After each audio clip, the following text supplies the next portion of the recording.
Hi everyone, my name is Megan, and today we're finally doing a painting video. I'll be going over my thought process for this painting that I did last year. I'll go through everything from sketching, setting up my media, and how I go about painting the rest. Generally, when I start an illustration, I don't want to dive straight into my nice paper. That's just way too ballsy.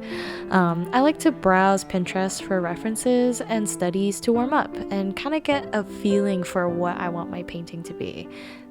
Then I'll do some quick thumbnails or explorative sketching in my sketchbook, and then I'll bring that into digital software like Procreate or Photoshop once I get a better feeling of what the composition would be. That way I can freely move around and transform the elements of my illustration without having to go crazy with like a pencil and an eraser. For more specific references, I like to use books that I've collected through my career. This one is a sign painting book by Joby Carter. Once I'm happy with my drawing, I'll print it out on big paper and get it ready to transfer onto my painting surface. This painting surface contains a painting that I have since abandoned for quite some time. I did not like the way that it came out, so I am going to carefully cut this page out and save it for later. Either scrap it or maybe I'll come back to it another time. Now, what I'm using here is the 12x16 Arches hot pressed watercolor block, and it's, I think, 140 pounds. This paper is really smooth and it's perfect for acrylic paint, which I am going to use for this painting. I'm going to tape off the edges so that I have a clean edge for my painting, and I'll carefully lay my drawing in the center of where I want it transferred. Now, I forgot to record this portion and it just magically transfers onto my page. But basically what I've done is I've dusted the back side of my sketch with a blue pastel, and then with a pencil I've basically traced the drawing onto my painting surface. The pastel acts kind of like carbon paper or a transfer paper, but because I didn't have those on hand, pastel and pencil works great.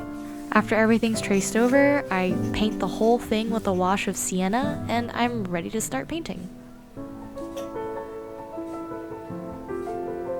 Now, when it comes to rendering the painting, I always start with the focal point of the composition, which in this case is the face. And in almost all of my paintings is always the face, because I always have a character in there. Now, if the face doesn't come out good, then I don't really have the confidence to take it to finish just because I feel like I'm noodling around there so much. But once I have a strong start to the painting, then I have the confidence and the desire to keep going and actually take the painting all the way to finish.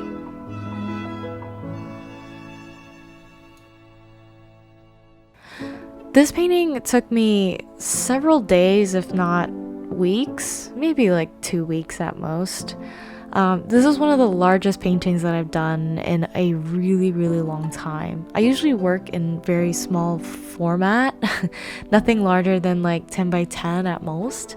So I really wanted to challenge myself this time around and do a painting that was much larger than I had done in a while.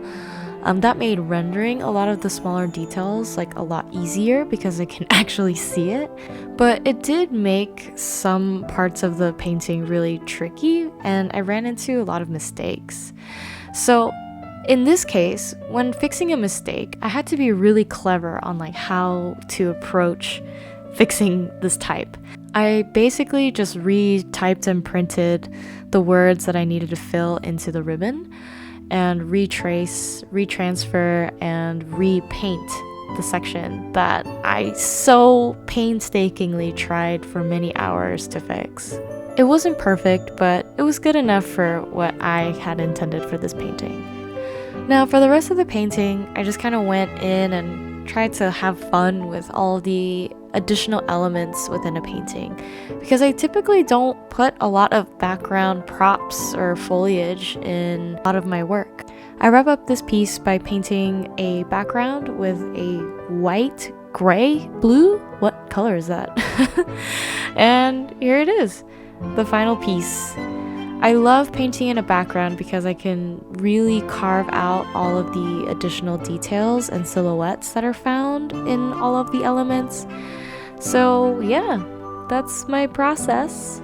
I hope you enjoyed this video, and this print will be available to you to buy online on my website in like a day or so, because I forgot to upload it. Anyway, I really hope you guys enjoyed this video. Please do like, subscribe, blah blah, all the things, and I'll catch you guys in the next one. Bye!